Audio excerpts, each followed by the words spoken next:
Le droit du travail, tel que nous le connaissons aujourd'hui, n'est pas un droit très vieux, il ne date que de la fin du XIXe siècle.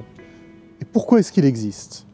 Eh bien tout simplement pour protéger les travailleurs contre les excès que certains seraient tentés de leur faire subir. Ça a été, pour commencer, la fin du travail des enfants, puis la réglementation sur la durée du travail. Longtemps plus tard, des congés payés, la maladie, la retraite, autant d'avancées sociales, toujours revendiquées et obtenues, au prix de luttes, parfois sanglantes, mais toujours par la gauche. Certains expliquent aujourd'hui que les Français ne travaillent pas assez. Et pourtant, de nombreux organismes indépendants, l'OCDE en tête, disent que ce n'est pas vrai. On estime actuellement que les Français travaillent en moyenne 36 heures par semaine, contre 34,4 heures pour l'Allemagne, 35 heures pour la Belgique et 29 heures pour les Pays-Bas. Alors que les Français travaillent en moyenne le plus, on vient nous expliquer que pour baisser le chômage, ils devraient encore, en plus, faire des heures supplémentaires. Qui peut croire que cela donnera du travail à ceux qui n'en ont pas ?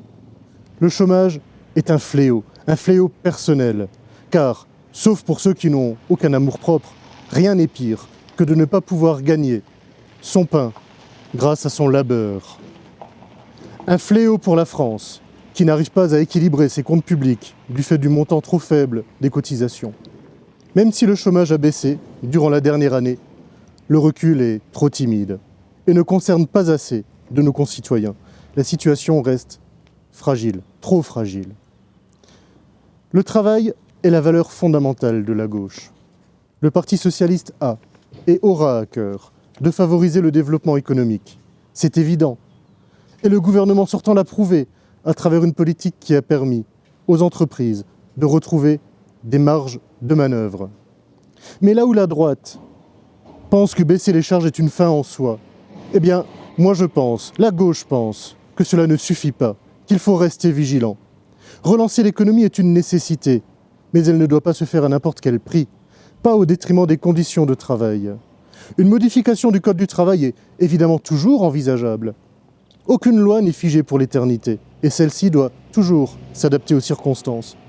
Mais nous ne devons pas être condamnés à ne voir que des modifications qui sont autant de reculs sociaux. Ainsi, qu'il faille tenir compte de la situation différente selon les secteurs d'activité, cela semble évident. Oui, une entreprise qui travaille dans les travaux publics n'a pas les mêmes contraintes qu'une usine, qu'un commerce ou qu'une exploitation agricole. Mais on ne peut pas accepter les négociations au niveau des entreprises. On ne peut pas, car nous savons ce que cela signifie. Nous avons vu Smart, nous avons vu Continental. Cela va devenir le chantage permanent, les pressions inacceptables sur les syndicats d'abord, puis individuellement sur les ouvriers. Là aussi, Angèle Duflot sera vigilante. Elle soutiendra le gouvernement dès qu'il mènera une politique de relance de l'économie, une politique qui ira dans le bon sens. Mais elle se battra, si cela doit se faire sur le dos et au détriment des salariés. Avec Angèle Duflot, ne signez pas un chèque en blanc au président de la République.